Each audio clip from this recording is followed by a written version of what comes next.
mampostería, mármol y piedra, tablero y plástico. Incluso corta metal y acero y también moqueta sin producir desgarros. Corta horizontal o verticalmente. Corta recto, en forma curva o se clava en una esquina en un momento. Incluso puede cortar hacia arriba. Con RotoRacer puedes rasgar, cortar contra la veta, cortar a inglete o recortar. Corta azulejos nuevos sin resquebrajarlos y despega azulejos viejos en segundos. Dispone de un motor de 400 vatios y un armazón de calidad industrial que es duradero, increíblemente ligero y perfectamente manejable. El protector es ajustable para cortar a la profundidad que desees sin dañar la superficie de apoyo. RotoRacer viene con 3 eficaces cuchillas. Una cuchilla de carburo de tungsteno para madera, una cuchilla de acero para metal y una cuchilla de diamante para azulejo y piedra. La RotoRacer con 3 cuchillas puede ser tuya por el precio increíblemente bajo que ves en pantalla. También recibirás este equipo de extracción de polvo gratis. Te ahorrará horas de limpieza. Además, ahora incluiremos la caja profesional de RotoRacer. Mantendrá tu RotoRacer segura y será tuya totalmente gratis. Pero espera, aún hay más. Incluiremos un segundo set de cuchillas completamente gratis. Todo esto por un precio increíblemente bajo. Llama ahora. Puedes pagar contra reembolso, con tarjeta de crédito o con la tarjeta de compra de El Corte Inglés. Este producto y muchos más en la tienda encasa.es o en nuestro catálogo. Pídelo ya.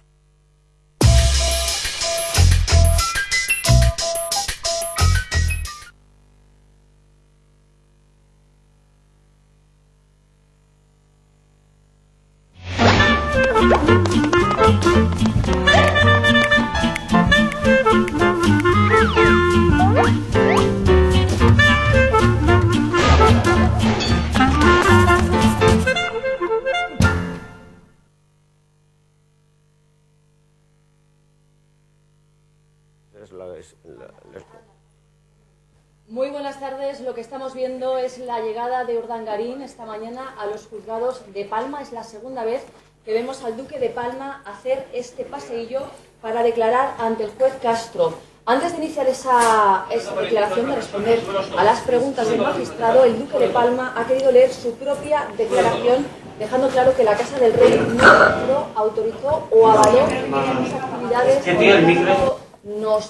Hasta donde sabemos, esa declaración todavía dura, aunque estaba previsto que a la 1 de la tarde empezara a comparecer Carlos García Revenga, el secretario personal de las infantas. Ya saben que a raíz de su imputación, la Casa Real optó por mantenerle en su puesto hasta que se produjera esta declaración. Es solo una parte del menú que les hemos preparado para esta mañana de sábado. Hablaremos también del rey, concretamente del futuro del rey. Sabemos que el 3 de marzo tendrá que ser operado de una hernia y eso ha vuelto a reabrir las discusiones, los debates sobre la abdicación del rey. Nos vamos a ir a publicidad, enseguida estamos de vuelta.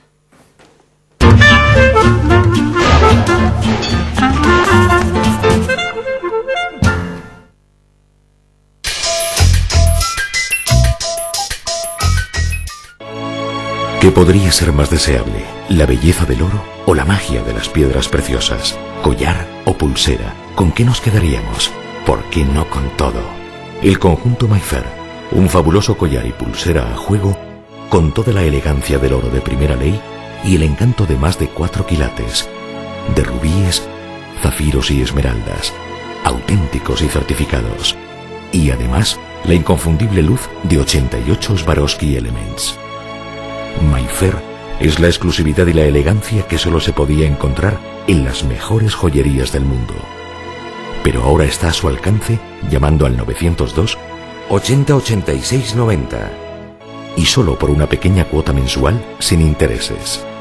Conjunto Mayfair, oro y piedras preciosas, belleza y glamour, pulsera y gargantilla. Ahora puede tenerlo todo. Galería del Coleccionista. Este domingo a las 10:15 de la mañana, rugby en Intereconomía Televisión. Partido de la División de Honor de la Federación Española de Rugby. Intereconomía Televisión. Más deporte. Los estrenos del mejor cine de Hollywood con entrevistas en exclusiva con sus protagonistas en Vivir de Cine, con José Ignacio Cuenca. Vivir de Cine, este sábado a las 7:45 de la tarde. Intereconomía Televisión. Más cine. Intereconomía tiene mucho que ofrecer. A las 12:30 de la mañana, tiempo de saber qué está pasando con Sonsoles Calavera en ¿Dónde está la noticia? A la 1 llega el aperitivo de las noticias en el primer debate del día, Dando Caña. A las 3 de la tarde, el telediario de Intereconomía, con Susana Criado, Manuel Gómez y la opinión de Eduardo García Serrano. A las 4 de la tarde, Andrés Caparrós y Paloma Miranda buscan la opinión de los ciudadanos en La calle no calla. A las 5 menos 10, Carlos Fuentes presenta el debate revelación de la temporada, el análisis de la actualidad con la opinión en directo de los telespectadores en Queremos Opinar.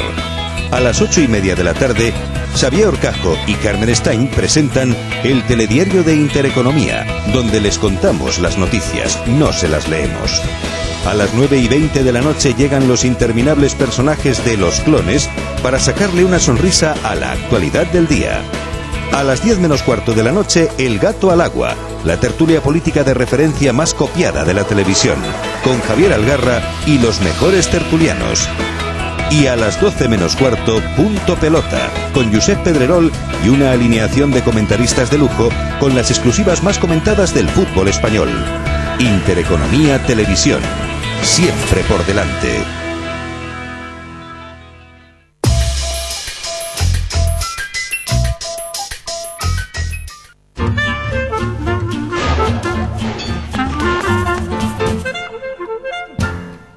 Buenas tardes de nuevo. Hemos tenido algún problema con el sonido que nos ha impedido arrancar tal y como hubiéramos deseado, pero ese problema se ha resuelto y hay que mirar hacia adelante. ¿Qué tenemos hacia adelante? La declaración de Iñaki Urdangarín.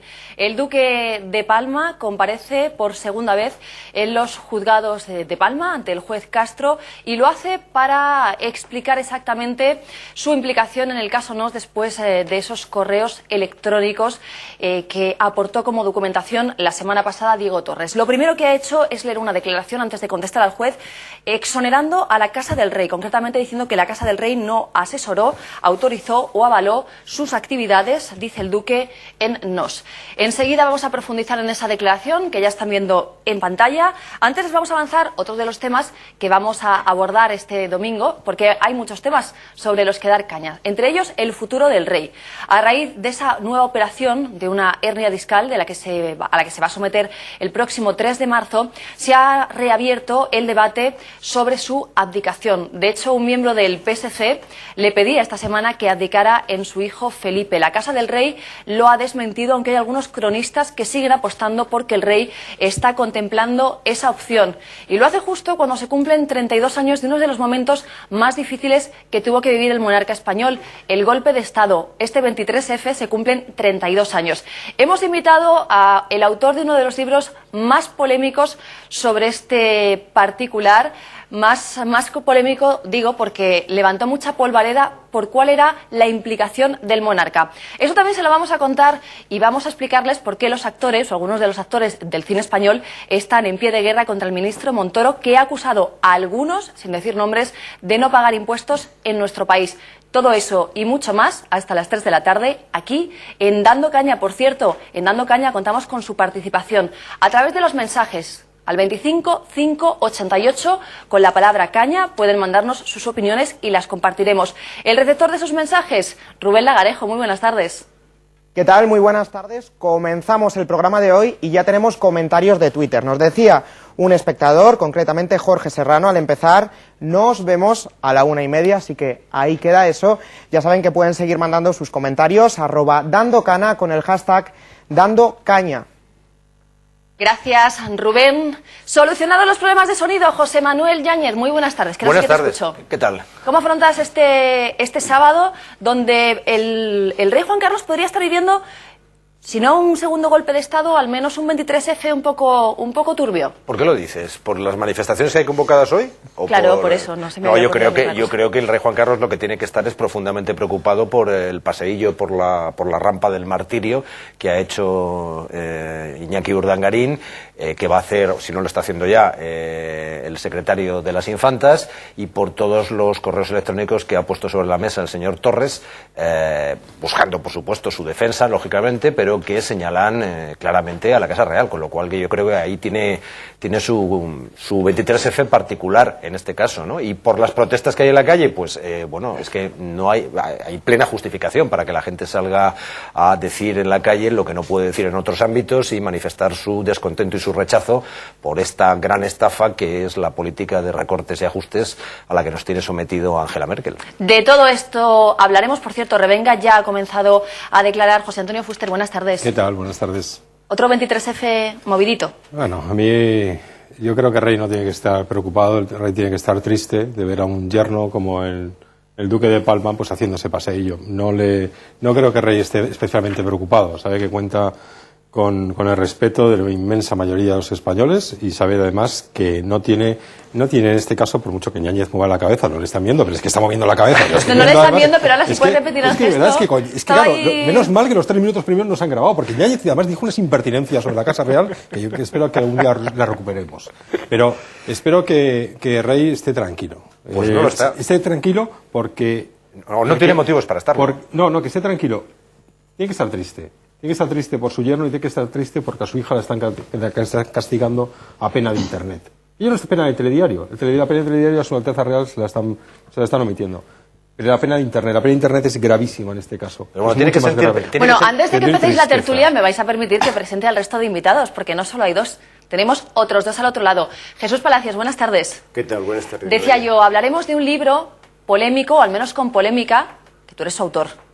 Sí, bueno, de muchos, pero el último despertó... 23F, El Rey y su secreto. Anteriormente publiqué 10 años antes un libro explicando toda la intrahistoria del 23F, el golpe del CSID, en donde ya estaba con un hilo conductor todas las investigaciones que he desarrollado a lo largo de 30 años al respecto. Y Jesús Palacios viene a hablar de su libro, pero no solo de su libro, también viene a hablar del resto de temas que tenemos hoy sobre la mesa.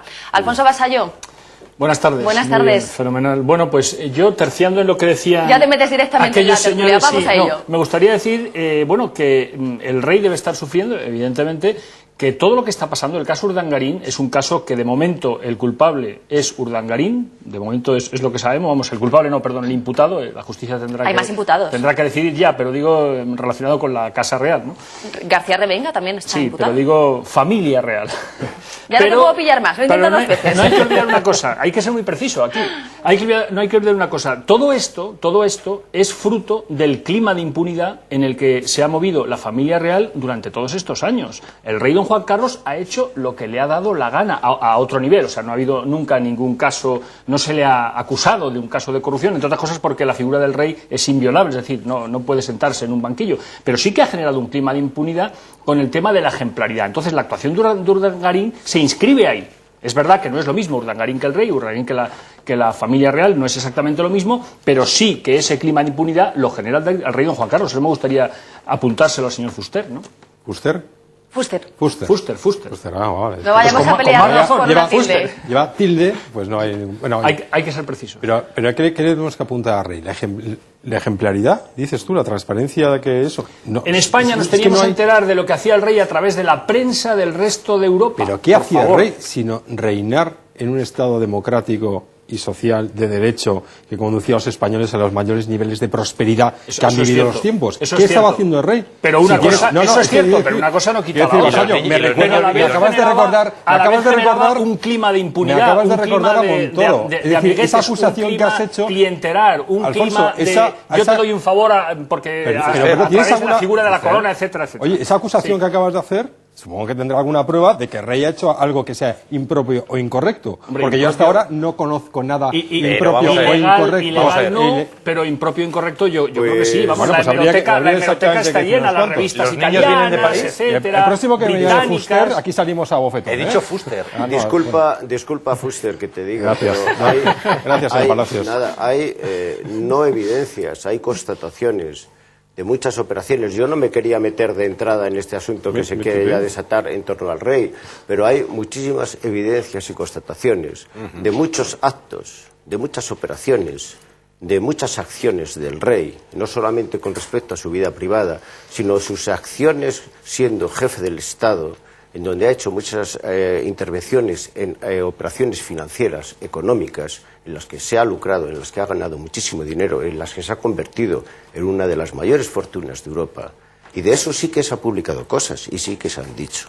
Y nada más empezar a reinar, con motivo de rodear al presidente del gobierno, Adolfo Suárez, de que tenía que ser el baluarte y el defensor de la civilización occidental, se dedicó, vía el señor Manolo Prado y Colón de Carvajal, a escribir una serie de cartas en francés a todos sus hermanos árabes, entre otros al jefe del Estado del Shah de Persia. A él le pidió en aquel momento 10 millones de dólares. Y el secretario del Shah de Persia, en aquel momento, está en un libro publicado, El Shah y yo, publicado en Londres, respondió, el Shah contestó de una forma mucho más prudente a la carta del rey de España, enviando a uno de sus principales asesores. Pero después ha pedido 100 millones de dólares a su hermano, el rey Fahd de Arabia Saudí. Y después hay unas operaciones que se han hecho en torno a los dineros de los cubaitíes. Es decir, hay muchísimas operaciones, pero yo no quería entrar en este asunto. De hecho, recuerdo que el que está declarando ante el juez, o el que acaba de declarar ante el juez, es Iñaki Urdangarín, duque de Palma, que esta mesa no es un tribunal público para juzgar las actividades del rey, sino porque pretendíamos abordar la actualidad que se está cocinando en estos mismos momentos. En todo caso, cuando el propio monarca hizo una declaración hablando de la ejemplaridad, eso es una cosa que puede rebotar también y que se puede volver como un boomerang sobre él. Lo que hay que decir es una cosa que sí que hay constataciones. La carta de presentación del Instituto NOS, cuando se constituye en 2003, se presenta como presidente el duque de Palma, que es miembro entonces, hasta que fue desmarcado hace un año de la familia real, miembro de la casa y miembro de la familia del rey. Miembro de la Casa Real, formaba parte de la jefatura también del entorno de la jefatura del Estado, porque para eso está casada con una de las hijas, la infanta Cristina, hija del rey. La propia infanta Cristina, como secretaria. Bueno, y como secretario el señor Revenga, y tesorero. ¿Y cómo se presenta el señor Revenga, que está ahora declarando en Palma de Mallorca por este mismo caso de las acciones del Instituto NOS, como asesor de la Casa Real? No como el secretario de las infantas, asesor de la Casa Real.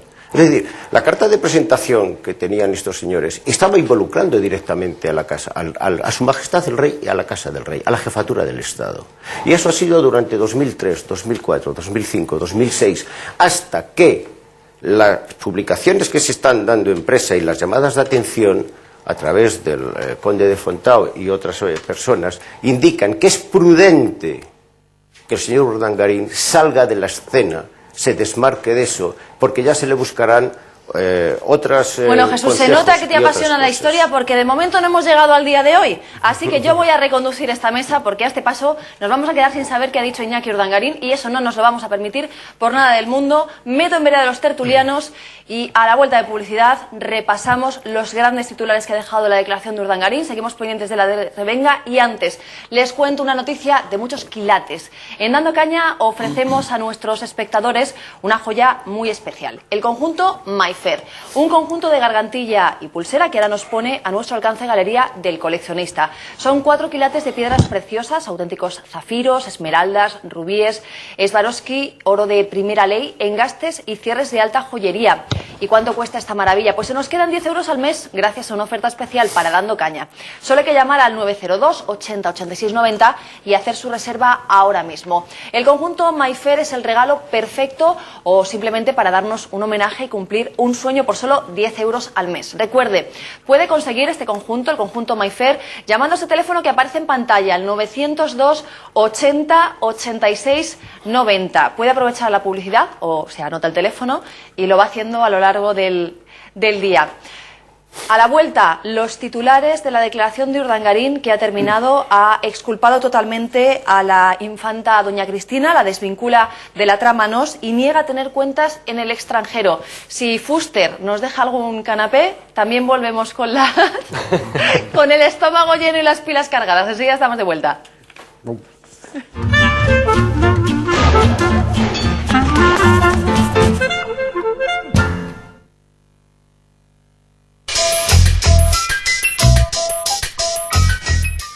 Termina el pontificado de su santidad el Papa Benedicto XVI. Intereconomía Televisión quiere contarles todo lo que sucede alrededor de este histórico momento. El miércoles 27 de febrero, de 10 a 12 de la mañana, y el jueves 28, desde las 7 de la tarde, especial informativo. Intereconomía Televisión con Benedicto XVI.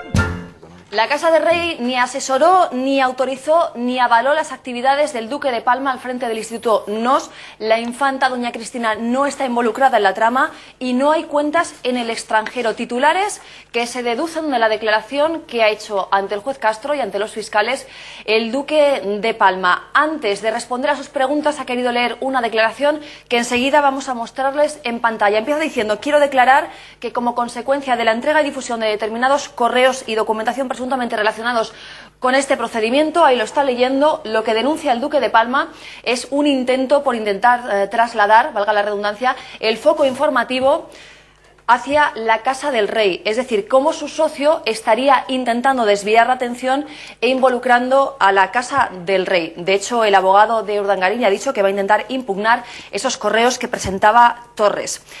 El duque es contundente, Su Majestad el Rey no opinó, no asesoró, no autorizó o avaló las actividades que yo desarrollaba en el Instituto NOS, y más adelante dice que cuando tuvo conocimiento el Rey de la existencia de reproches políticos o de las administraciones públicas contratantes, le trasladó las recomendaciones oportunas para que dejara de realizar precisamente esa actividad. Y así, dice el duque, lo hice. En el momento que recibió o que percibió ese malestar desde Zarzuela, el duque decidió acabar con esas actividades en el Instituto NOS. Primeras impresiones a raíz de estos titulares y antes de que os pongáis a hablar de lo divino y lo humano. Pues sí, cualquier imputado tiene derecho a mentir ante el juez para, en fin, salvarse. Pero vamos, ahora después del que venía a la cabeza. Pero después de... Sí, mueve la cabeza. Pero después de toda la munición con la que ha declarado el ex socio de Urdangarín, con correos electrónicos que nadie ha desmentido, porque claro, es que estamos en un país en el que se hacen imputaciones, pero nadie desmiente ni nadie se querella. Y por hacer un paréntesis, en el caso Bárcenas es todo mentira. Pero Rajoy no se querella contra Bárcenas, ni nadie dice que los papeles no sean ciertos. Es más, los peritos caligráficos dicen que son ciertos. Sí, bueno, pues de aquella manera, ¿no? Pero volviendo al tema que nos ocupa, el señor, sí, pero bueno, Aznar es otra historia. ¿Ana Palacio? ¿Vale? Mariano Rajoy no, y es el presidente del gobierno y el presidente del Partido Popular, y está en los papeles de Bárcenas. Es decir, que tonterías las justas con ese tema. Y con este es lo mismo. Es decir, ¿alguien ha dicho que los correos electrónicos sean mentira? No. ¿Ha salido alguna querella porque se hayan manejado esos correos electrónicos? No. En esos correos electrónicos se habla y se dice y se reconoce que el rey medió de alguna manera en algunas de las operaciones. Sí, claramente sí. Que la infanta Cristina estaba al tanto de todo, que por las mismas razones que está imputada la mujer de Torres no lo está la infanta Cristina.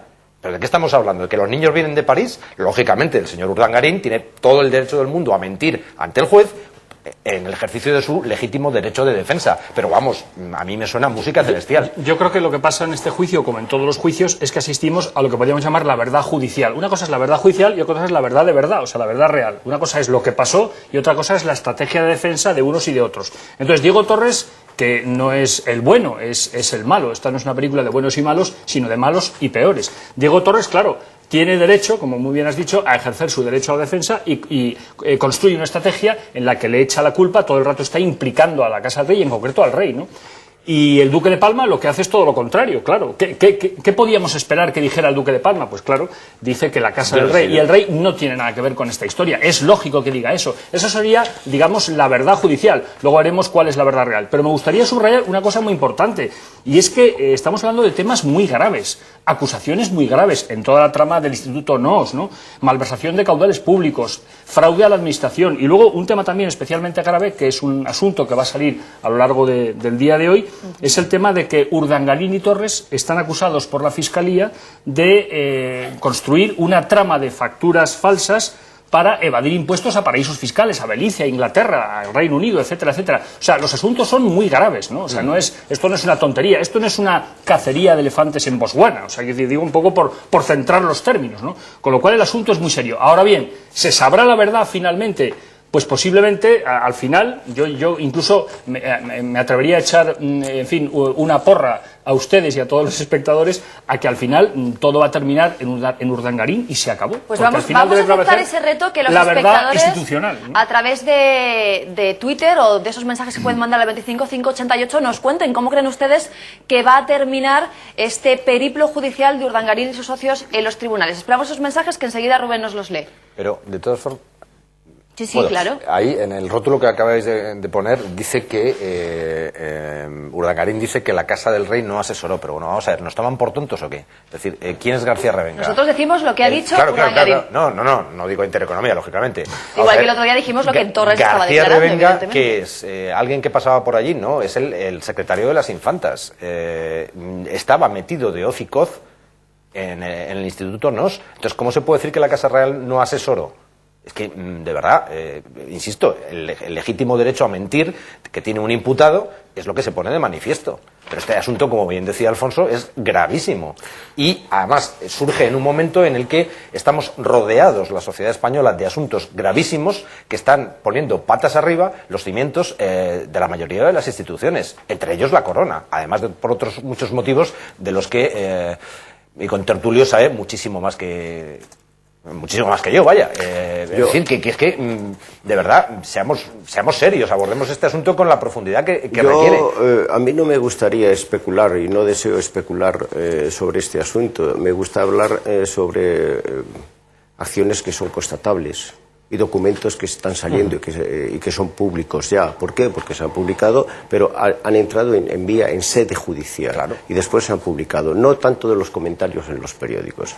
Y lo que ha entrado en sede judicial y lo que conocemos es que esos documentos cruzados, esos correos electrónicos entre el señor Urdangarín, el señor Torres, el señor Revenga, la infanta Cristina, la íntima amiga del rey Corín y demás, indica evidentemente que había un apoyo tácito por parte de muchos miembros de la Casa del Rey.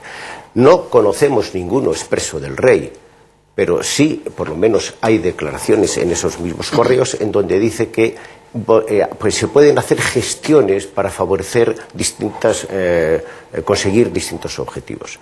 El Instituto NOS, cuando se crea con esa carta de presentación, se dedica a recorrer a todos los presidentes de consejos de administración de empresas públicas y privadas. Y a mí no me importa que una empresa privada, una entidad financiera, el BBV, el Banco Santander, el Corte Inglés, a este señor le pueda dar, por su gracia, una cantidad de dinero que dice que la va a dedicar como una ONG a favorecer un acontecimiento cultural o cualquier otro desarrollo, y que después entre en la hucha personal de esto. Eso me da exactamente lo mismo. Lo que sí que es absolutamente detestable es que se soliciten dineros a entidades y administraciones públicas, y de esos dineros de administraciones públicas, que es de los impuestos de todos los españoles y que se deben de manejar con un celo exquisito, no se pueden entregar dineros a una ONG que se dedica a enriquecerse de una forma absolutamente también repugnante. Ahora que citas las administraciones públicas, me vais a permitir que os lea un titular, porque la semana pasada estuvimos comentando, Diego Torres decía que Urdangarín se había reunido en Zarzuela con Francisco Camps, por aquel entonces presidente de la Comunidad Valenciana, y con Rita Barberá, alcaldesa de Valencia, para negociar el Valencia Summit. Camps lo negó. Urdangarín hoy ha hecho lo propio y el juez, ¿qué ha decidido? Pues va a pedir a Zarzuela el libro de visitas para comprobar o no si esa reunión se produjo, tal y como dijo Torres, en el año 2004. Parece que el juez ha escuchado a las partes y por lo menos ya está tomando decisiones ejecutivas, como en este caso pedir el libro de visitas a la Zarzuela. Algo de ahí sacaremos en claro. La Casa de Rey, bueno, que decían antes que todos los imputados tienen derecho a mentir en España, bueno. ¿Por qué Diego Torres no? O sea, ¿por qué Diego... También, no, es que parece que lo centra esto de Urdangarín. No. Escucha una cosa. Y todo es tratar de esparcir lo máximo posible la actuación de Urdangarín que toque a la mayor cantidad posible de personas de su entorno. Y su entorno está, lo que has dicho tú antes, ¿por qué la mujer de Diego Torres y por qué no la infanta doña Cristina? Hombre, todos hemos tenido, o los que hemos tenido una empresa, o los que pertenecemos a algún consejo de administración, sabemos que las empresas no funcionan de esa manera. O sea, tú sabes perfectamente que mañana montas una sociedad limitada, y la pones a tu mujer el 1%, y tú haces lo que quieras. No vas a tener que dar explicaciones a tu mujer, porque hay un vínculo de confianza. Yo lo mismo, yo tengo una empresa y hay un consejo de administración y el consejo delegado da de vez en cuando cuentas ante ese consejo de administración. Ese consejo de administración no puede estar a las cuentas al dedillo. Está a la confianza de los gestores que en ese momento están nombrados. La infanta doña Cristina, ¿cómo no va a tener la absoluta confianza en que la actuación de su marido y no se mete en esas honduras porque tiene una agenda paralela que no le lleva por el camino de la intermediación y los negocios, sino por la representación de la Casa de Rey?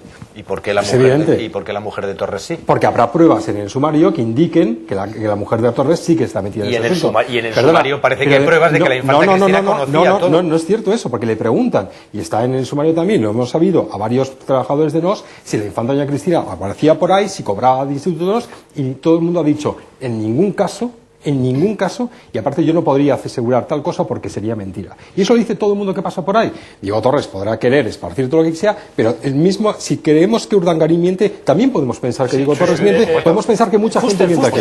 Señor Fuster, quería darle la razón en una cosa y quitársela en otra. La razón en una cosa. Técnicamente, y yo he hablado con fiscales estos últimos días porque el tema me interesa mucho, me parece un tema apasionante, técnicamente no hay ningún problema con la infanta Cristina. O sea, que técnicamente ahora mismo no se la puede imputar. Y lo que tú muy bien has dicho, no aparece en el sumario todo el tema de la implicación con NOS, etcétera, etcétera. O sea que si queremos ser precisos, de momento el problema está en Urdangarín. Ahora bien, ahora te quito la razón en otro aspecto. A ver, ya veremos. Lo que acabas de decir, señor Fuster, lo que acabas de decir es Alicia en el País de las Maravillas. O sea, pero vamos a ver, pero ¿cómo la infanta Cristina no va a saber, la mujer del señor que está al frente de esa empresa, y mucho más, cómo no va a conocer todos los detalles cuando parte del dinero que obtienen termina en Aizón, la inmobiliaria Aizón, en la que la infanta Cristina tiene el 50%, comparte con Urdangarín el 50%. O sea, eso que acabas de decir es creer en Alicia en el País de las Maravillas. Pero vamos a ver, nadie se lo puede creer. Para empezar yo, parece una ingenuidad. No, Alfonso, ¿sabes por qué? ¿Sabes por qué? Porque yo tengo empresas. Yo he tenido empresas y ahora mismo también estoy en el consejo de administración de alguna empresa. Y sé perfectamente cómo funcionan las cosas. Y cómo funcionan las cosas es que los gestores, sobre todo, si es tu marido, o sobre todo, si es tu mujer, tienen la máxima confianza. ¿Y tú te crees que la infanta doña Cristina se reúne con Urdangarín todas las noches, cogen los ordenadores y empiezan? Cuéntame las actividades. ¿Pero de qué hablarán? ¿De pasados y flores? ¿Pero cómo tienes que hablar? Hablarán de muchísimas cosas, pero no de Valencia, Baleares, los millones, Alfonso, tú te puedes... Valencia Summit, Alicia en el País de las Maravillas es creer que Urdangarín... Mira, si es verdad que Diego Torres... No puedes seguir haciendo chistes, pero mira, si Diego Torres y Urdangarín se reúnen para hacer una trama... Espera, si se reúnen para hacer una trama de facturas falsas, ¿tú crees que Iñaki Urdangarín llega a casa y dice, Cristina, tenemos que hablar? Y le dice, mira, acabamos de montar una red de facturas falsas. Y Cristina dice, fenomenal, por cierto, mañana tiene excursión escolar, este y este. Eso sí que es creer. Eso sí que es frivolizar. Lo que estáis haciendo vosotros, por favor, de una manera... Vamos a ver, una familia... Al fin y al cabo, la infanta Cristina y el señor Urdangarín son personas como tú y como yo. Vamos a despojarles. No lo son. Déjame hilvanar el discurso mínimamente antes de decirme no. Es decir, son personas como tú y como yo, de carne y hueso. A mí toda esta historia de el golpe de riñones delante de la Casa Real me lo paso por el arco del triunfo. ¿Qué quieres que te diga? Son personas exactamente iguales. ¿Golpe de riñones? Sí, golpe de riñón delante de la Casa Real, etcétera, etcétera. Déjame que te explique. Son personas exactamente igual que tú y que yo, con unas entradas de recursos determinadas que les dan un poder adquisitivo determinado. Y de repente, prácticamente de la noche a la mañana, pasan a tener un poder adquisitivo salvaje. Y la infanta Cristina no pregunta de dónde. Me recuerda el caso de Ana Mato, coño. Que aparecían jaguars en su casa, decía que estaba separada, pero vivía todavía y compartían cuentas, y ella no preguntaba de dónde salía todo ese dinero. Venga, por favor, no se lo cree nadie. Nadie. Pero tú nadie no crees en la confianza. Perdona. Nadie salvo tú. ¿Tú no crees? ¿De verdad que tú? Vamos a ver, ¿Tú has estado en alguna empresa? Yo también. No, en serio. Déjame que te explique. No. ¿Has estado en alguna empresa? Claro que sí, en el Consejo de Administración. Y te digo, ¿y tenías la confianza de los gestores? Si yo me presento, no era el consejero delegado, estaba en el Consejo de Administración. Si yo me presento en mi casa con un jaguar de repente y le digo a mi mujer, nos cambiamos de casa a una casa que vale 200 millones de pesetas, ya me salen las pesetas, 600.000 euros, 100 millones de pesetas. Y mi mujer dice, pero bueno, ¿esto cómo es? ¿Cómo va? ¿Habéis convertido el carbón en oro? ¿O esto cómo funciona? Mi mujer me hace preguntas, como es lógico y natural. ¿Pero tú te crees que el instituto no se dedicaba a tirar confeti? El instituto no estaba para hacer unos grandes eventos. Sí, grandes eventos atracando a las administraciones públicas. Para un momento. Atracando a las administraciones públicas y utilizando el nombre de la corona. Vamos, tú puedes llegar, Yáñez, tú puedes llegar perfectamente a casa diciendo, acabamos de hacer una operación del cojón San Pedro bendito, y entonces dices, oye, maravilloso lo que acabamos de hacer, y dice la infanta Cristina, pero ¿cómo lo habéis hecho? ¿Con una trama de facturas falsas? Y dices, no, claro que no, hemos conseguido este patrocinio, hemos conseguido este evento, hemos conseguido este congreso internacional, hemos conseguido todo esto. Cristina, hemos conseguido todo esto. ¿Y tú crees que la infanta Cristina dice, no, pero cuéntame, porque esto es evidente que tiene que haber facturas falsas por bajo la mesa? Y nivel adquisitivo, una infanta de España, hombre, el rato de cachondeo lo estabas construyendo. No lo estoy construyendo yo. Hace un momentito diciendo que los diciendo que lo que pasa es que cualquier defensa que haya de la Casa Real, o en este caso de la no implicación de infanta Cristina, es un golpe de riñones que tú te pasas por el carro del triunfo. Eso sí que es lo que acabas de decir. Vamos a ver, Mr. Fuster, perdón un momento, Mr. Fuster, yo solo quería subrayar una cosa, o sea, yo no estoy perjuzgando a la infanta Cristina ni muchísimo menos, pero la versión que das es sencillamente increíble, no hay quien se la crea. No tenéis ni idea de cómo funciona la empresa, no tenéis ni idea, Fuster, ni idea. Fuster y señor Yáñez, los miembros de la Casa Real y del Rey no son personas iguales como usted, como yo y como el otro. Claro, por eso físicamente, por nacimiento biológico, son personas iguales, pero por su propia estructura, por sus estatus y por muchas otras cosas, y por eso se requiere también un papel a las dignidades del Estado, lo mismo que a los miembros de gobierno o a cualquier otra persona relevante. Dicho esto, vamos a suponer... Perdóname, solamente un matiz. Es que eso que tú has descrito con mucha precisión, yo en eso no creo. Bueno, bien. Es que no es cuestión de creencia. No lo creo, no lo comparto y lucharé siempre porque no es una cuestión de creer. Pero no es una cuestión de creer o no creer. Es una cuestión de aceptarlo o no aceptarlo. Es que eso funciona así, están las estructuras, y no es una cuestión de democratización y de todo tabula rasa, porque no puede ser así. Puede ser así. Pero bueno, hay ejemplos. No está la discusión. Monta un partido político. No está la discusión ahí. No tengo vocación. La cuestión es que vamos a suponer que la infanta Cristina viva en la inopia más absoluta. Vasallo dice Alicia en el País de las Maravillas, que viene muy bien como tema. Y supongamos que no sabe nada de las actividades del señor Torres y de su marido, el señor Urdangarín. Las actividades ilícitas. Vamos a suponer, de las actividades. Ilícitas. Actividades. Vamos a suponer. No se está jugando con las lícitas. De todas formas, figura en un consejo de administración. Firma documentos con responsabilidad como secretaria. Firma documentos. Y vamos a creernos en toda esa ingenuidad que cuando están consiguiendo un patrimonio económico en el que no se le oculta a la infanta Cristina, no va a decir cómo van esos negocios, cómo se están haciendo esos negocios, cómo se están haciendo esas operaciones, si la alcaldesa de Valencia da tantos dineros, si la alcaldía de Madrid da 140 y tantos mil, 150.000 euros para la promoción de la candidatura de Madrid para la Olimpiada de 2026. Ha dicho que de esos 144.000 euros él no cobró nada. Bueno, pero es igual, no ha cobrado nada, tampoco la Casa Real está implicada en este asunto. Naturalmente, porque hay que poner zonas que blinden todavía las instituciones. Antes has comentado una cosa que tienes absolutamente toda la razón. El blindaje con el que se había creado la impunidad absoluta en torno a la figura del rey personalmente surge como consecuencia del 23 de febrero de 1981. Y surge porque pasa el rey a la historia de lo políticamente correcto, que ha salvado la democracia y ha salvado la situación, la estabilidad y la Constitución a los españoles. Todo esto después, vamos a ver, que puede ir cayendo, pero lo cierto es que el rey ya no tiene ese blindaje. No es que el rey se haya democratizado, sino que muchas de las cosas que están ocurriendo en España desmonta, y todas esas cortinas de poder, incluso de blindaje por parte de los medios de comunicación, que estaban pactadas por el secretario jefe de la Casa del Rey con los directores de periódicos y medios de comunicación, ya se han desmontado, no existen. Y ahora conocemos y sabemos muchas cosas. A pesar de todo, también sabemos, según un cronista del New York Times, que los miembros de la Casa del Rey, del Servicio de Inteligencia, están tocando a directores de periódicos y medios de comunicación para que los asuntos del caso Nos queden suavizados. Está refiriendo a esa portada de ayer del New York Times, que creo que podemos verlas. Cree que el caso Urdangarín acorrala a la Casa del Rey. Se acaba precisamente una llamada portada con la foto del duque justo días antes de que se produjera. Y estamos viendo la portada justo en la esquina inferior izquierda, según como la miro yo, que con esto de las teles uno nunca sabe hacia qué lado están. Enseguida lo vamos a ver destacado. Ahí está, hablando de ese escándalo real en España que choca evidentemente al otro lado del charco.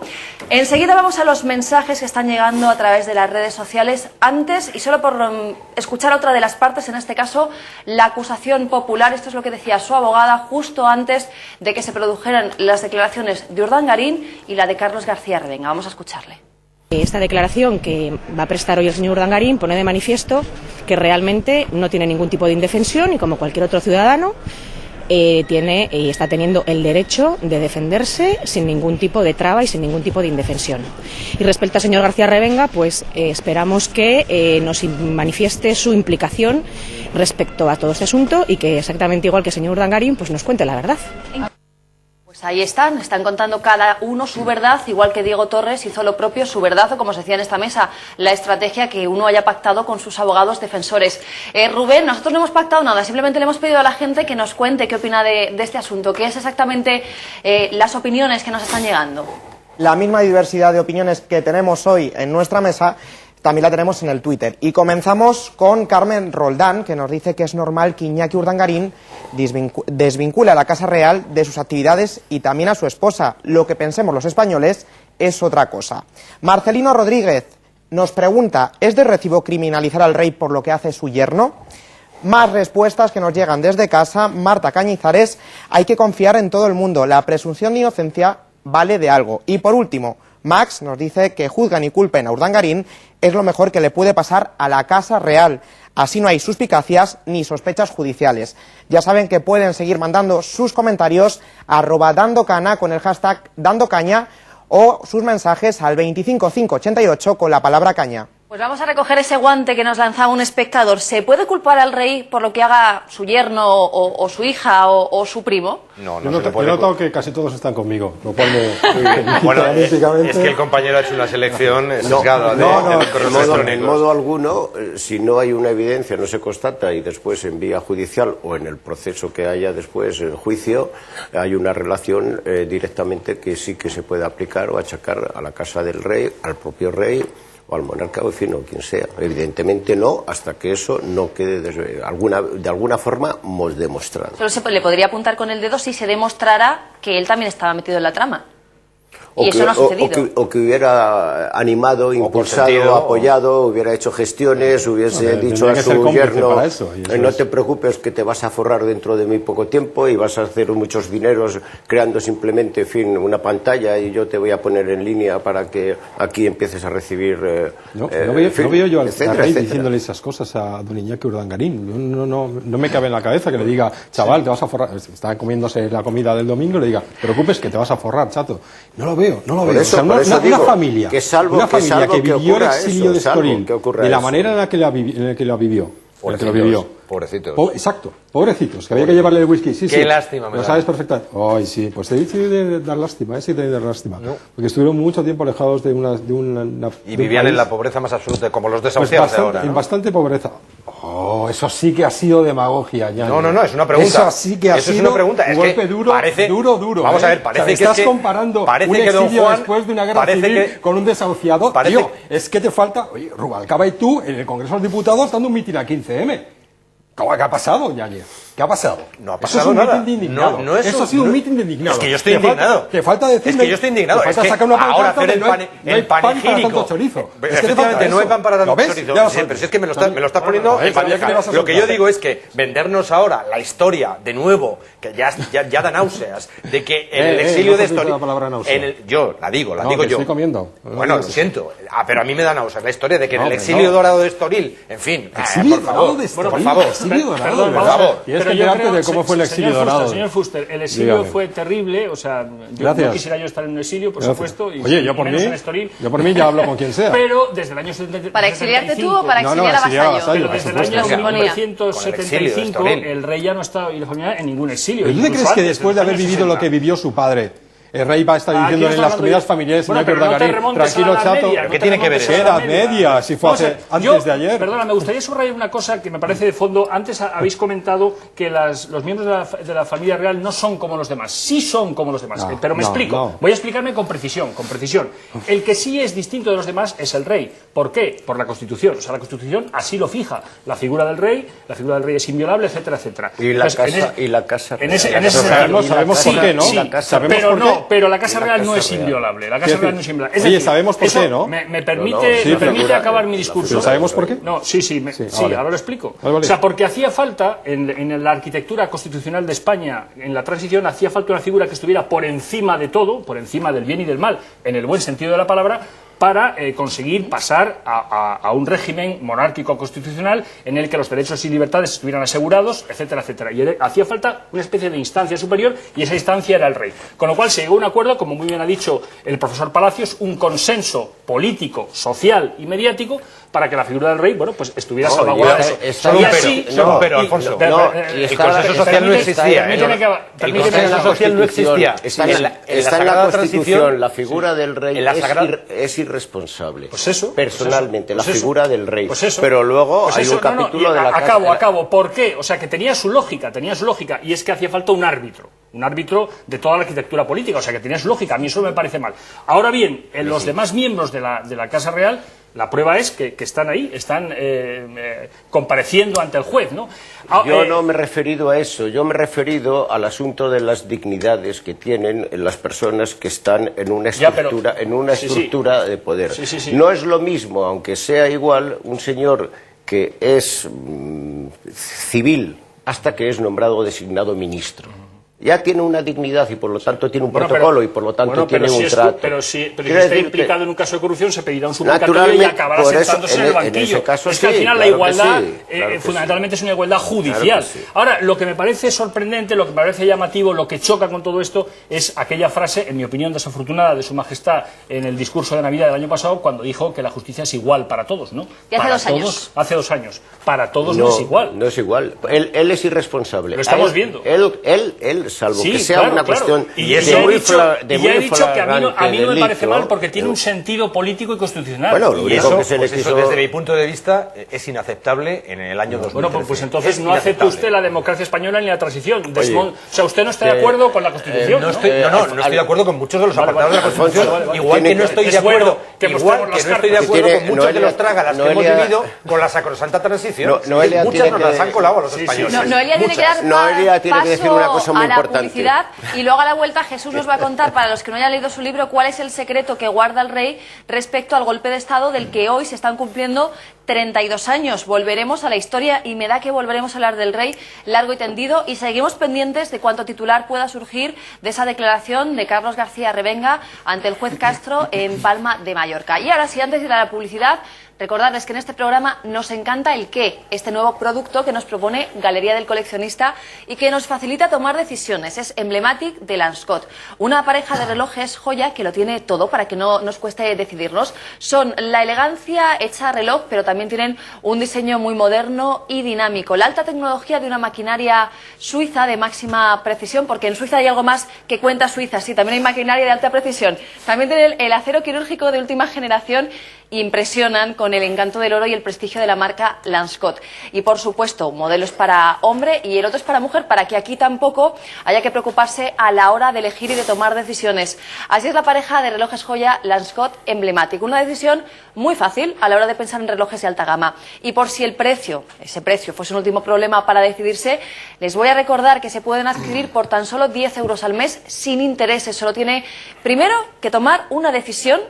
Muy fácil, llamar al 902 80 80 70 con la garantía, como siempre, de Galería del Coleccionista. Hacemos una pausa muy cortita y volvemos recordando ese golpe de Estado que se produjo hace 32 años y algunas cosas que a lo mejor todavía no han traslucido de lo que pasó aquella fecha.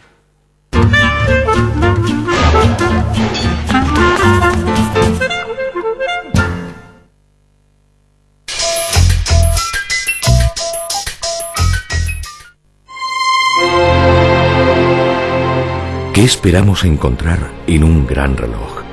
¿Belleza? ¿Precisión? ¿Exclusividad? Galería del Coleccionista presenta la pareja de relojes que lo tiene todo. Emblematic de Lanscott, con el encanto del oro y del acero de la más avanzada tecnología. Y en la versión para ella, además, con el brillo deslumbrante de 12 espectaculares Swarovski Elements. Emblematic de Lanscott. Un diseño único y exclusivo en una edición limitada y numerada, con rigurosa certificación y garantía internacional. Ahora puede conseguir cualquiera de estos dos relojes joya o ambos por solo 10 euros al mes gracias a esta oferta especial para Intereconomía. Llame al 902 80 80 70 y haga su reserva. Galería del Coleccionista. Queremos cuidarte y ponerte guapa para poderte decir qué bien te veo. Comenzamos el lunes 25 a las 11:30 de la mañana, aquí, en Intereconomía Televisión. Qué bien te veo porque verse bien es sentirse mejor. Con Silvia Gómez Tortosa y Emilio Javier. Qué bien te veo, porque verse bien es sentirse mejor. Intereconomía tiene mucho que ofrecer. A las 12:30 de la mañana, tiempo de saber qué está pasando con Sonsoles Calavera en ¿Dónde está la noticia? A la 1 llega el aperitivo de las noticias en el primer debate del día, Dando Caña. A las 3 de la tarde, el telediario de Intereconomía, con Susana Criado, Manuel Gómez y la opinión de Eduardo García Serrano. A las 4 de la tarde, Andrés Caparrós y Paloma Miranda buscan la opinión de los ciudadanos en La Calle No Calla. A las 5 menos 10, Carlos Fuentes presenta el debate Revelación de la temporada, el análisis de la actualidad con la opinión en directo de los telespectadores en Queremos Opinar. A las 8:30 de la tarde, Xavier Orcajo y Carmen Stein presentan el telediario de Intereconomía, donde les contamos las noticias, no se las leemos. A las 9:20 de la noche llegan los interminables personajes de Los Clones para sacarle una sonrisa a la actualidad del día. A las 10 menos cuarto de la noche, El Gato al Agua, la tertulia política de referencia más copiada de la televisión, con Javier Algarra y los mejores tertulianos. Y a las 12 menos cuarto, Punto Pelota, con Josep Pedrerol y una alineación de comentaristas de lujo con las exclusivas más comentadas del fútbol español. Intereconomía Televisión, siempre por delante.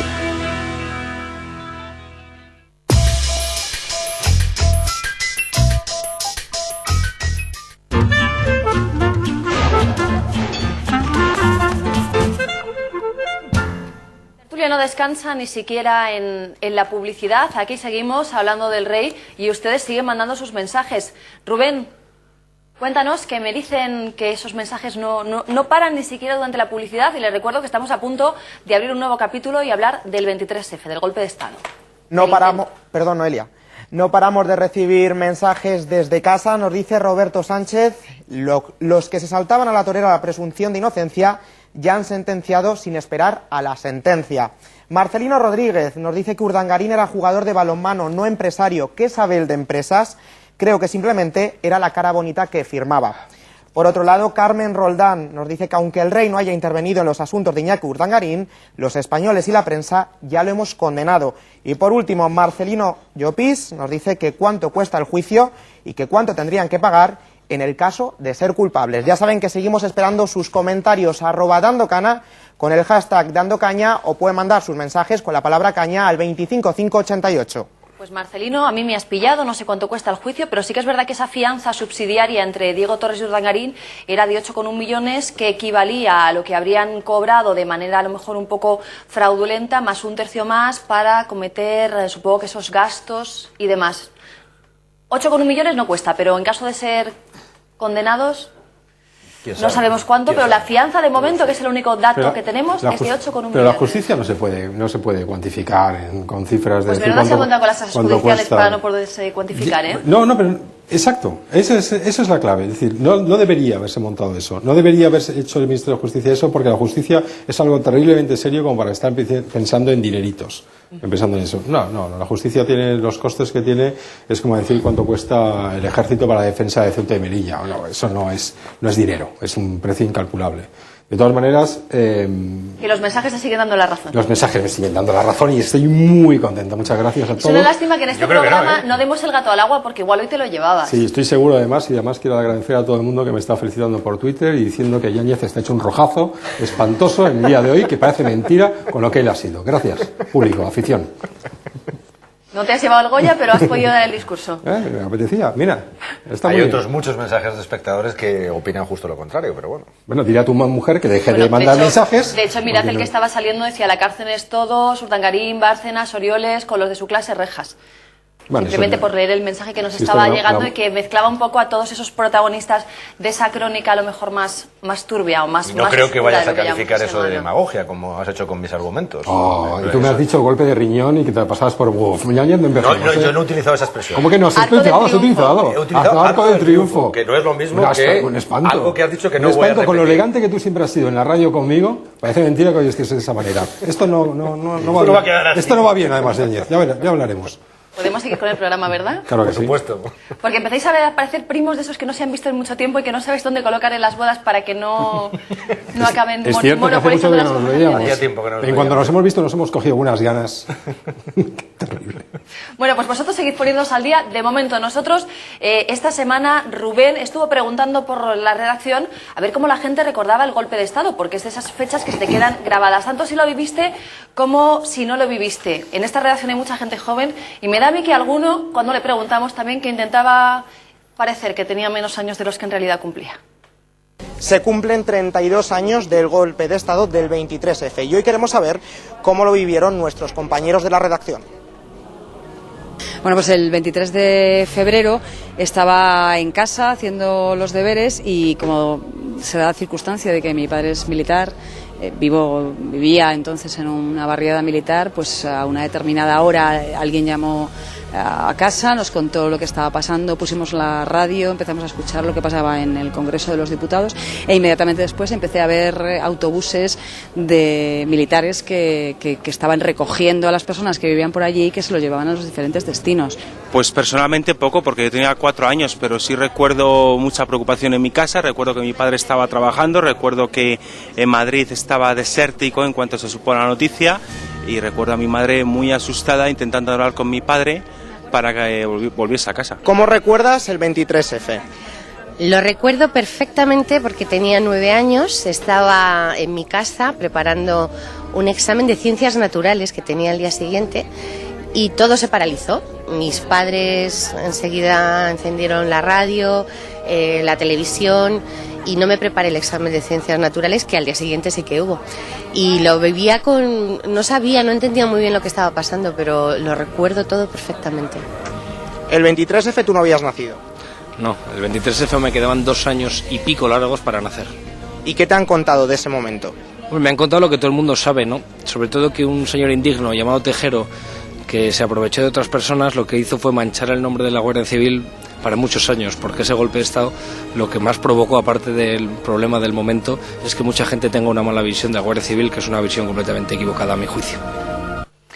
¿Se aprovechó Tejero de mucha gente? ¿Hubo gente que se aprovechó de Tejero? Porque esa es la tesis que, Jesús, defiendes tú en tu libro. Bueno, a lo largo de todas las investigaciones, no, Tejero no es más que al final un títere. Se le selecciona y al final es un chivo expiatorio. Tejero, por su perfil, por su figura, por sus antecedentes con lo de la Operación Galaxia, sus declaraciones, por sus dotes de mando, su carisma y su personalidad dentro de la Guardia Civil, es la figura perfecta para diseñar, tal y como había trazado, esta operación institucional, esta operación desde el sistema, el servicio de inteligencia, para que Tejero violara la legalidad constitucional con la irrupción en el Congreso y secuestrara al gobierno y a los diputados. Era la figura perfecta. Y por lo tanto tenía que ser esa persona que consiguiera arrastrar a 200 y pico guardias civiles. No era su jefe natural, no tenía su mando, pero contribuyeron elementos del servicio de inteligencia y el apoyo determinante también de miembros del servicio de inteligencia para que pudieran abrirle una autopista hasta el Congreso de los Diputados. Es decir, Tejero daba el golpe, pero es que luego ese golpe tenía una segunda fase. La operación, Capitaneada por Armada. El 23 de febrero es una operación institucional, es un golpe político. Un golpe desde dentro. Un golpe desde dentro, es un golpe del sistema. Es un golpe del sistema ejecutado desde dentro del sistema para corregir el propio sistema. Esto es el 23 de febrero. Concretamente las concesiones de Suárez a los nacionalistas.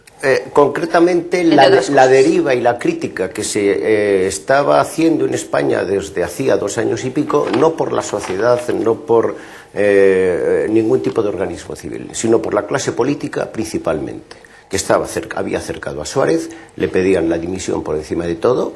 Todo el mundo conspiraba contra Suárez, conspiraba los empresarios y organismos institucionales, conspiraban los partidos políticos, conspiraban desde dentro del partido político del señor Suárez, sus propios varones. Es decir, estaban todos contra Suárez y no se les ocurrió otra solución que diseñar un golpe desde dentro. No, el golpe no es contra Suárez ni contra Gutiérrez Mellado. Contra el sistema. Esta operación se hace para corregir lo que se interpretaban que se había escogido mal la forma de hacer la transición política y sobre todo el desarrollo del título 8º de la Constitución y de algunos otros procesos dentro del desarrollo constitucional.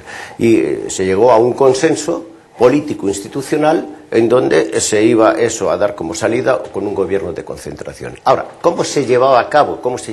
La escenografía? La escenografía era montar, copiando la misma fórmula como el general de Gaulle llegó en Francia como jefe de gobierno en 1958, pero aquí se tiene que inventar, porque en Francia había una cuestión objetiva, que era el peligro o la guerra civil en Argelia, como consecuencia de Argelia. Y aquí se tienen que inventar lo que es el supuesto anticonstitucional máximo. Que sería Tejero. Y su golpe de Estado. Y por eso la operación se desarrolla en dos fases que están perfectamente relacionadas entre sí, pero están casi que no se hubiesen reconocido. Tejero es el malo de la historia, a Tejero se le recluta para llevar a cabo este secuestro del Congreso, el asalto, y después la figura del general Armada, que había sido consensuado, bendecido por toda la clase política, para ser presentado como jefe de ese gobierno de concentración. Si el general Armada hubiese conseguido su objetivo de entrar en el hemiciclo y haber propuesto su fórmula de gobierno, que había sido consensuado desde hacía varios meses y había sido aprobado por los líderes y jefes políticos, principalmente por el Partido Socialista, el señor González, que iba a formar parte de ese gobierno como vicepresidente de gobierno, el general Armada hubiera quedado a la misma altura en la que quedó después como consecuencia del fracaso Su Majestad el Rey como el salvador de la democracia. José Manuel. ¿Y qué papel en las investigaciones que has llevado a cabo jugó de alguna manera o no jugó la Casa Real? La Casa Real, sobre todo, hay que decir principalmente el rey, Su Majestad el Rey. La figura principal del 23 de febrero está en el rey. El rey lo llena todo, porque con el rey se moviliza y se lleva a cabo la operación. Sin el rey no hubiera habido jamás 23 de febrero. Antes, durante y después, el rey es la figura, el protagonista principal de aquella operación. Sin el rey no se hubiesen movilizado naturalmente, porque no es un golpe militar. En la consecuencia de la escenografía se nos ha grabado, y después por el efecto de la propaganda y de que hay que depurar responsabilidades, que aquello era una operación con militones nostálgicos del tardofranquismo y que querían volver a una especie de régimen autoritario de dictadura. No es cierto. Es una operación política. Es una operación que se genera desde dentro de las instituciones, que es necesario utilizar para la escenografía unos elementos militares que son los que se exhiben y se exhibe la fuerza. Pero detrás de todo esto es una operación política para resolver una crisis, una gravísima crisis político-institucional que había dentro del sistema.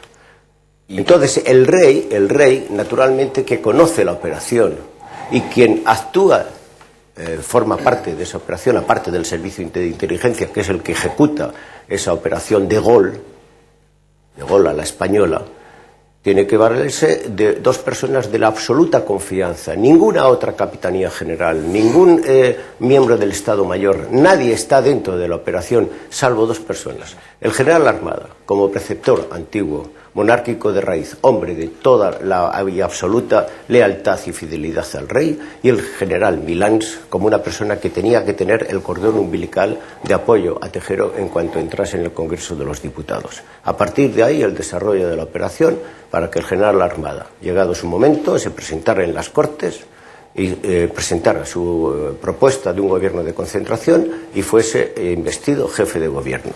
Si hubiese salido eso, no se hubiese nunca relacionado al general Armada con Tejero. Tejero hubiera quedado apartado, enviado al exilio durante unos años. ¿Y qué fue lo que determinó el que no llegara Armada? No, Armada fue al Congreso. Claro, pero quiero decir que no llegara Armada a hacer su propuesta en el Congreso de los Diputados y que el rey diera marcha atrás. Pues el factor humano. Al teniente coronel Tejero, nadie de los ejecutores y de los que estaban dentro de la historia, de la intrahistoria, nadie le contó la segunda parte. Le habían contado que la consecuencia de aquella operación que él estaba ejecutando iba a ser para la salida de un gobierno de concentración en el que estaban socialistas y comunistas. Y por eso, cuando el general Armada se vio forzado a entregarle esa lista, Tejero se plantó y dijo: antes muerto. Y ni siquiera, no solo hizo caso a uno de los jefes a los que él había prestado fidelidad, que era el general Armada, ni siquiera al que reconocía como jefe absoluto, que es el general Milans. Cuando el general Milans le pide: Tejero, haga usted caso de lo que le está diciendo el general Armada, y dijo: antes muerto, señor. Y entonces se frustra, e inmediatamente, hasta ese momento el rey ha estado esperando, e inmediatamente dar instrucciones para que se emita ese mensaje de televisión que estaba desde hace 2 horas en Televisión Española. Llama por vez primera al teniente general Milans, el rey personalmente, le dice: Jaime, que vuelvan las unidades que has desplegado por la Capitanía General y levanta el bando de estado de excepción que has emitido en tu capitanía. Pero, a las órdenes de vuestra majestad, señor, siempre a vuestras órdenes. Y se acabó la operación. Una cosa, Jesús, esto plantea, o a mí me plantea una paradoja tremenda, ¿no? Dice, por un lado, evidentemente, fue una ilegalidad, fue un acto antidemocrático, se secuestró la voluntad popular, fue un atentado contra la Constitución, etcétera, etcétera, pero según acabas de contar, la fórmula era una fórmula para corregir los errores de transición, y en concreto 3 cosas: la presión nacionalista, el tema de las autonomías y ETA. ETA también es otro tema, el terrorismo de ETA, que en aquellos momentos estaba como muy fuerte, había habido muchos muertos los años anteriores. Casi 500 asesinatos. Casi 500 asesinatos. Entonces, claro, dices, bueno, evidentemente fue un acto ilegal, pero el guión tenía razón. O sea, tenía razón, ¿por qué? ¿Por qué tenía razón? Porque 30 años después resulta que los... Yo no sé si el guión tenía razón. Había otras fórmulas para poder haber corregido aquello. Pero no me refiero a las fórmulas, me refiero al proyecto. Porque ahora nos encontramos con que los nacionalistas... Bueno, pero eso no puede justificar, Alfonso, que se hubiera llevado a cabo, porque había fórmulas legales en la Constitución para hacer ese gobierno de concentración nacional. Ahora, sí. ¿Y por qué no se hicieron? Pues porque quienes desarrollaron esto, que están dentro del servicio de inteligencia entonces del CSIC, hoy CNI, pensaron que lo que había que crear era un aldabonazo en España para frenar completamente los desplantes absolutos y las peticiones máximas que ya estaban haciendo los gobiernos y minorías nacionalistas en el País Vasco y en Cataluña. Es decir, aplicar la doctrina del shock. Y eso tenía que ser mediante un efecto traumático, claro, algo traumático. Y por lo tanto hubiese habido un bálsamo con ese gobierno de concentración que hubiera sido excepcional, con mano blanca, sin intervención del propio Parlamento durante 2 años hasta las siguientes elecciones en 1983, en las que sin duda alguna un señor como Felipe González hubiese conseguido una mayoría absoluta y el Partido Socialista hubiese gobernado. Hecha la limpieza y la corrección de la Constitución con esa reforma constitucional que se hubiese llevado a cabo, acabando con todo eso. En los objetivos finales, lo que tú quieras. Naturalmente, que quienes diseñan esta operación, que forma parte un poco de la historia de los largos operaciones militares, de golpes, de pronunciamientos del siglo XIX, lo que no iban a pensar jamás es que el propio gestor de la primera parte de la operación iba a ser después el que hiciera fracasar la misma. Pero si hubiese salido adelante, el señor Tejero con sus guardias civiles hubiera quedado simplemente como lo que intentó hacer en la operación Galaxia. Y una pregunta, si me permite, sí, claro. En ese pacto político en el que está el Partido Socialista, están otras fuerzas políticas. Todas las fuerzas políticas, según Jesús. Claro, todas las fuerzas políticas, el Partido Comunista. Partido Comunista, había 2 miembros del Partido Comunista en el gobierno, que era el señor Soletura. Jordi Soletura y el señor Tamames. Que luego no acabó. Exacto. Una cosa, ¿y a quién se le ocurrió la brillante idea del shock? Porque al final el shock resultó ser una chapuza. Miembros del servicio de inteligencia. Pero consecuencia depurada de la serie de conversaciones que se están desarrollando desde 1978 en España por parte de miembros reformistas del franquismo, políticos, empresarios, personas importantes, en las que están llegando a la conclusión de que el sistema tiene que ser corregido. Y eso no lo decían solamente, lo decían las máximas personalidades, no solamente Felipe González o el señor Fraga o cualquiera. El señor Tarradellas, con aquella expresión del golpe de timón, dijo: el señor Suárez está llevando a España al suicidio porque esta no es la fórmula y la solución para España.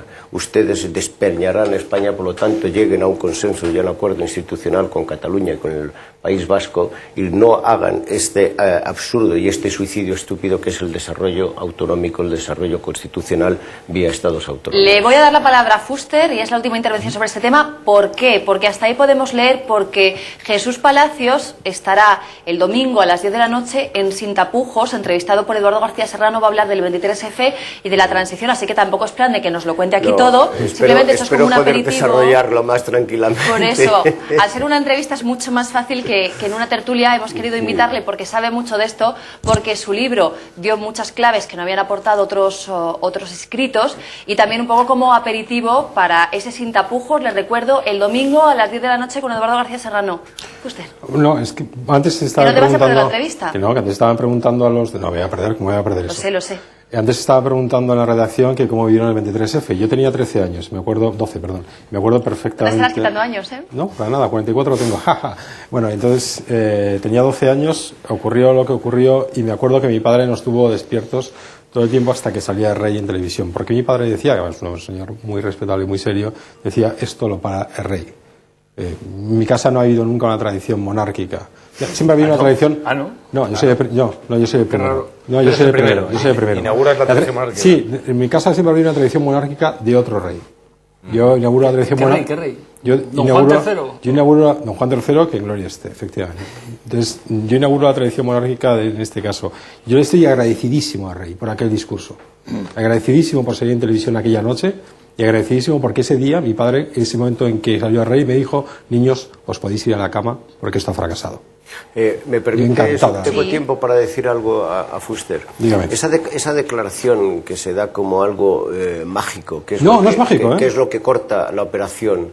En realidad no corta esa declaración del rey frisando la 1 de la madrugada, de que el rey ordena tal, que todos, en fin, se acaten, ha dado instrucciones, que hace una declaración que es supraconstitucional, porque el rey no tiene capacidad para poder dar esas instrucciones. Sí, lo que pasa es que mi casa es de familia militar. Pero lo que entonces, creemos firmemente en la jerarquía, firmemente en la disciplina. Esa declaración que parece que es como el corte en el que el rey definitivamente, después de 7 horas, sale definitivamente y dice... Más o menos cuando puede también.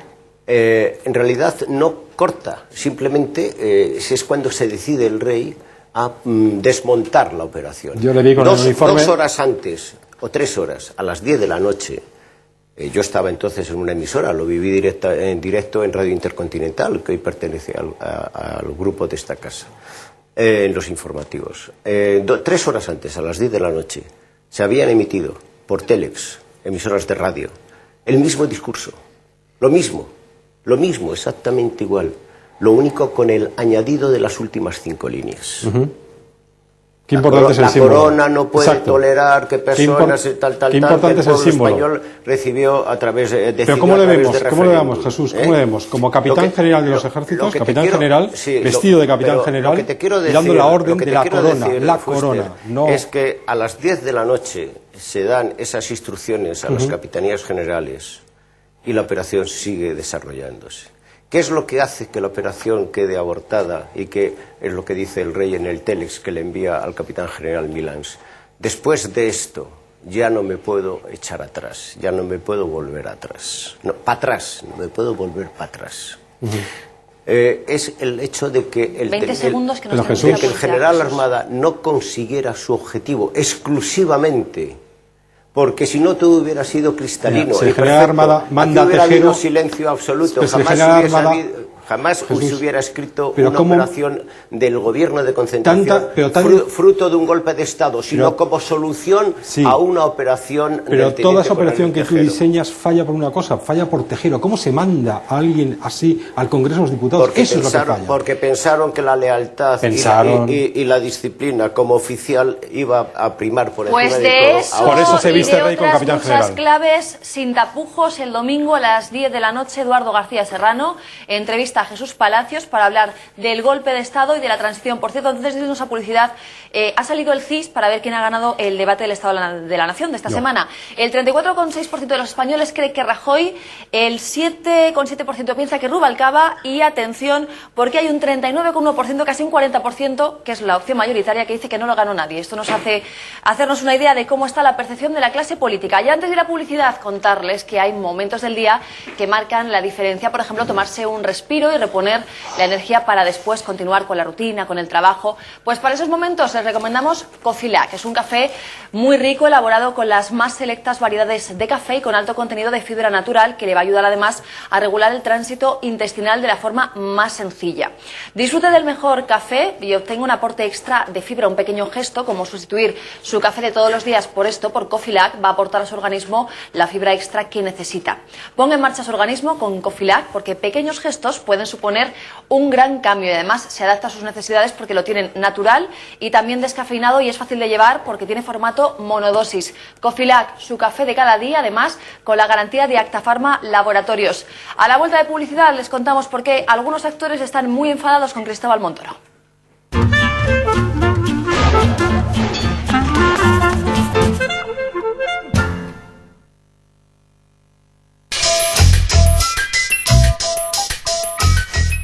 Y el Goya a la mejor película de animación es para Las aventuras de Tadeo Jones. 3 premios Goya para Tadeo Jones. Mejor guión adaptado, mejor dirección novel y mejor película de animación. Un éxito del Grupo Intereconomía. Gracias a todos. ¿Sabían que la sanidad es la tercera preocupación de los españoles? Para que deje de preocuparle y conozca toda la sanidad que le importa. Las noticias y el debate con los que saben. Toma medicina, la salud bien entendida. Intereconomía Televisión. Más salud. Hola a todos y bienvenidos. Hoy os presentamos uno de los productos más innovadores y versátiles que se han inventado. Un producto para ahorrarte tiempo y dinero en la cocina. Quedaos conmigo y os enseñaré este increíble aparato de cocina. Pero antes saludemos a mi amigo, el chef Tony. Hola, Elizabeth. Hola, Tony. Me alegro de verte. Y a ti. Escucha, si te gusta preparar comida rápida y fácilmente, tienes que ver esto. Este es el nuevo Nicer Dicer Plus. Con este aparato podrás hacer infinitos platos de la manera más fácil y rápida. Increíble. En cualquier tamaño, ya sean cuadraditos, tiras, rodajas. ¿Qué te parece una verdura perfectamente troceada? No importa lo que sea, patata, zanahorias, calabacín. Lo que quieras. Y lo mejor es que es solo cuestión de segundos. Y múltiples formas de cortar carne, verdura, fruta, lo que quieras. Puedes cortar lo que quieras en un instante. Y en un abrir y cerrar de ojos tienes 1, 2, 3, 4 ensaladas perfectas o unos huevos perfectamente cortados. Asombroso. Y esta es mi favorita, el cortador con cuchilla triangular más fácil de usar que hayas visto. Harás las mejores rodajas y los mejores cortes que jamás hayas hecho, extra finos y perfectos. Adquiere ya Nicer Dicer Plus al increíble precio que aparece en pantalla. En esta oferta única recibirás la tapa principal con el botón de limpieza, el envase transparente, 3 bandejas con doble cuchilla de distintos tamaños y formas, el accesorio para cortar gajos, el protector, la tapa y el libro de recetas. Y con un pequeño suplemento te incluiremos el pelador, la cuchilla triangular para rodajas y el rallador para gratinar. Pero espera, que aún hay más. Si llamas ahora y adquieres el set de accesorios, te llevarás de regalo 2,5 litros de aceite de oliva virgen extra, procedente de la comarca de Osuna, de la marca 1881, que elabora este exquisito aceite con olivas hojiblanca, manzanilla y lechín. Llama ya. Puedes pagar contra reembolso, con tarjeta de crédito o con la tarjeta de compra de El Corte Inglés. Este producto y muchos más en latiendaencasa.es o en nuestro catálogo. Pídelo ya.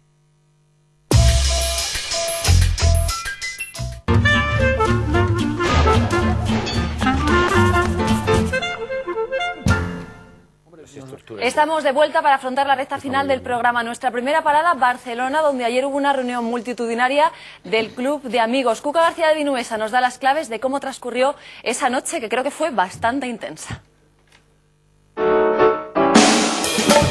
Un marco único para una ocasión única. El Real Club de Polo de Barcelona acogió anoche el primer gran evento del Club de Amigos de Intereconomía en la ciudad condal. Casi 300 personas abarrotaron el salón, donde se sirvió una cena a los socios y donde a continuación se estableció un coloquio entre estos y algunas de las caras más conocidas de la cadena. El vicepresidente del Grupo Intereconomía, Pedro Juan Viladrich, agradeció su fidelidad a todos los presentes. Les agradezco de corazón su presencia aquí.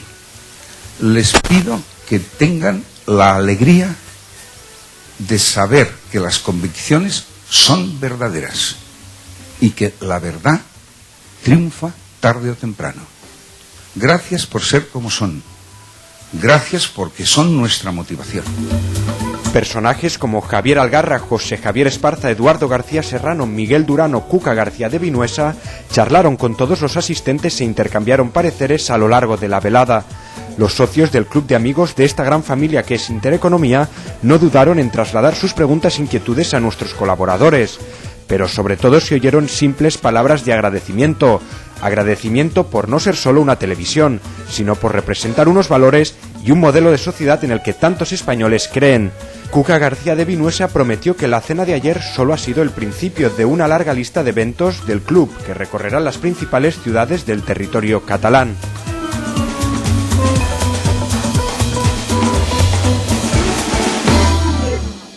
Está claro que lo pasaron bien. Nosotros, como teníamos que estar hoy al pie del cañón, pues no pudimos ir. A la próxima vamos a hacer porque nos inviten. Yo seguro. creo que por estar habría allí... que hacer allí el dando caña in situ en el momento, ¿no? Ah, pues mira, esa también es una No buena sería idea. una Bueno, en el mala momento no, pero levantarse un poco temprano, irse... Sí, estaría bien. Habría que acostarse pronto, entonces. Bueno, entonces yo no tengo problema. Yo sí, ¿cómo que no tienes, ¿por qué no tienes problema? Para lo de acostarme pronto. ¿Te acuestas pronto? Me gusta acostarme pronto y madrugar. Dios de mi santa vida, tú no eres español, ¿tú qué eres? Yo soy me estoy convirtiendo. ¿A qué? ¿A francés? No, algo así. Dios, no, pero sal de ese cuerpo. Espanto. No. Oye, he visto a Viladrich Bueno, no he podido oír todo lo que estaba diciendo, pero cualquier cosa que sea un discurso del vicepresidente de Intereconomía merece la pena. Lo digo porque yo tengo una devoción especial por este hombre, que es capaz de coger a una audiencia y darle un repaso, ajustarla, es perfecto. Bueno, es un profesor, de hecho es catedrático. De los profesores a los actores, porque recuerdan que el domingo pasado hablamos aquí de la gala de los Goya, finalmente se cumplió el guión y los actores estuvieron reivindicativos, hablaron de los recortes en la sanidad, hablaron de los desahucios. Cristóbal Montoro les devolvía la pelota. Lo hizo desde el Senado. Vamos a escucharle. Nosotros no hemos tenido aquí a nuestro Depardieu. No nos ha hecho falta Depardieu. ¿Sabe por qué? Porque algunos de nuestros famosos actores no pagan impuestos en España, señoría. Eso es lo que está pasando. Y entonces, el día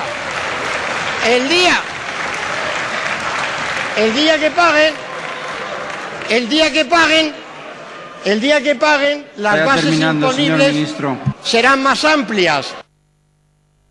Pues Montoro echándole en cara a los actores que algunos de nuestros famosos actores, y muchos han mirado al clan Bardem-Cruz, no pagan impuestos en España. Claro, también han sido muchos los que han dicho menos tirar la piedra y esconder la mano y más dar los nombres. ¿Os parece que estuvo Montoro acertado o no mucho al hacer este reproche sin decir específicamente a quién se dirigía? Yo creo que por parte de Montoro fue, en mi opinión, un abuso de poder. O sea, que el ministro de Hacienda haga una acusación genérica sin concretar, sin dar nombres y apellidos, me parece un error. O sea, si crees que alguien ha defraudado, etcétera, etcétera, denúncialo ante las autoridades. Pero que el ministro de Hacienda, precisamente el ministro de Hacienda, suelte esa acusación me parece muy grave. O sea, además, no hay que olvidar una cosa. El ministro Montoro es el ministro de la amnistía fiscal, ¿no? De la amnistía fiscal. Es decir, que ha habido otros famosos que no son actores, ¿no? Que también se han escapado, ¿no? De hecho, la famosa amnistía fiscal que puso en marcha hace un año, supuestamente para que aflorara dinero negro, al final ha resultado económicamente poco relevante y, sobre todo, manifiestamente injusta. O sea, que por parte de Montoro me parece muy mal. El ministro Montoro no tiene ninguna legitimidad para decir lo que dijo y, sobre todo, poner el dedo en los actores porque los actores en la gala de los Goya protestaran por algunas de las políticas que lleva a cabo el gobierno del Partido Popular, por políticas económicas que yo llamo de liberalismo pop. El ministro no tiene ninguna legitimidad, es un enfado de niño pequeño y entonces les señala con el dedo, pero acusa sin pruebas, es decir, una causa general como sería de la Santa Inquisición.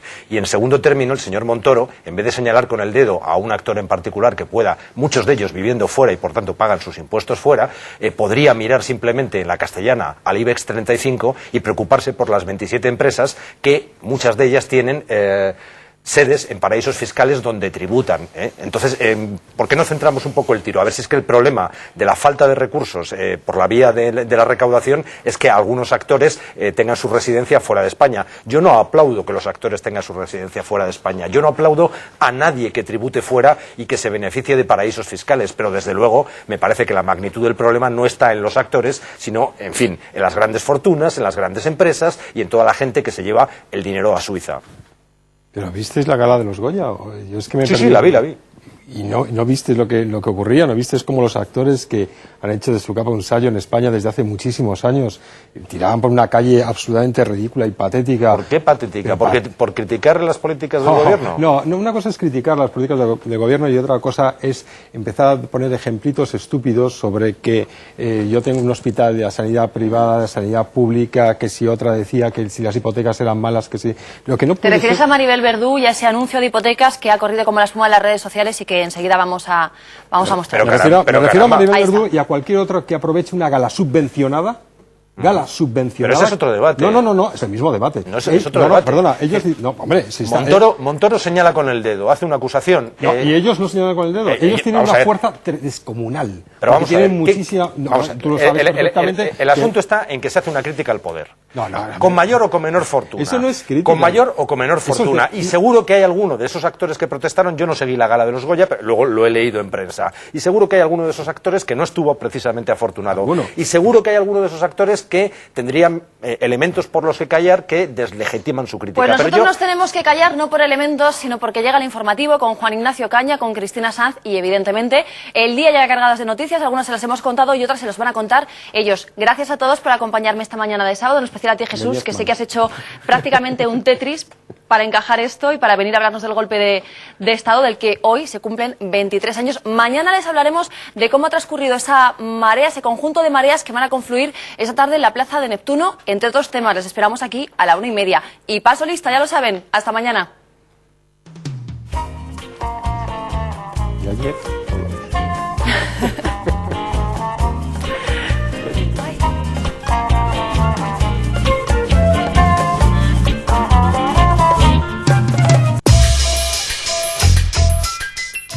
Vecinos de Redueña lograron reducir su colesterol un 14% de media con la ayuda de Flora Proactive. Si nosotros hemos podido, tú también. Flora Proactive funciona. En Danone siempre hemos estado con las familias y queremos seguir estándolo. Por eso, con los formatos familiares, llévate más y paga menos. Hasta un 25% menos todo el año. Practica el Danone. Le presentamos la herramienta multiusos que combina la fuerza magnética con la potente luz de sus 3 bombillas LED y un extremo flexible y extensible. La excepcional Smart Light, la novedosa linterna magnética y extensible. Alcance de la forma más sencilla las piezas metálicas que se le han caído al suelo mientras trabajaba. Incluso podrá recuperar objetos caídos debajo del sofá sin necesidad de agacharse. Su mango se extiende desde 15 hasta 60 centímetros y gracias a su forma de gancho podrá recoger cosas de lugares hasta ahora inalcanzables. Ajuste el foco de la luz mediante el cabezal extensible para encontrar algo tan pequeño como una grapa. Smart Light tiene un magnetismo tan potente que podrá levantar hasta 1 kilo de peso aunque se encuentre en el armario más alto de su casa. ¡Increíble! Disfrute de más de 100.000 horas de luz tan brillante que le parecerá que es de día. No vuelva a lastimarse recogiendo agujas y alfileres con la mano. Con Smart Light recogerá todos los alfileres caídos en un momento y sin ningún peligro. Utilice su mango telescópico extensible y su cabezal magnético flexible para recuperar las joyas que se le han caído por el desagüe o para rescatar cualquier herramienta perdida dentro del motor de su coche. Solo tiene que extenderla y dejar que la combinación de luz y magnetismo hagan todo el trabajo. Gracias a su base también magnética, Smart Light es la ayuda perfecta para su trabajo. Podrá fijarla en cualquier superficie metálica para iluminar la zona deseada. Está hecha del mismo aluminio utilizado en aviones, por lo que ni el peso de un coche podrá dañarla. Smart Light es tan ligera y discreta que la podrá llevar siempre encima. Aproveche esta oferta exclusiva para televisión. Consiga Smart Light, la innovadora multiherramienta extensible, por este increíble precio. Pero eso no es todo. Realice ahora mismo su pedido y le enviaremos una segunda Smart Light totalmente gratis. No deje pasar la oportunidad de iluminar su camino y llegar más lejos que nunca. Recuerde que esta es una oferta exclusiva de EHS. No espere más. Llame ahora a nuestro número de teléfono para hacer su pedido y reciba 2 Smart Lights por el increíble precio que aparece en pantalla.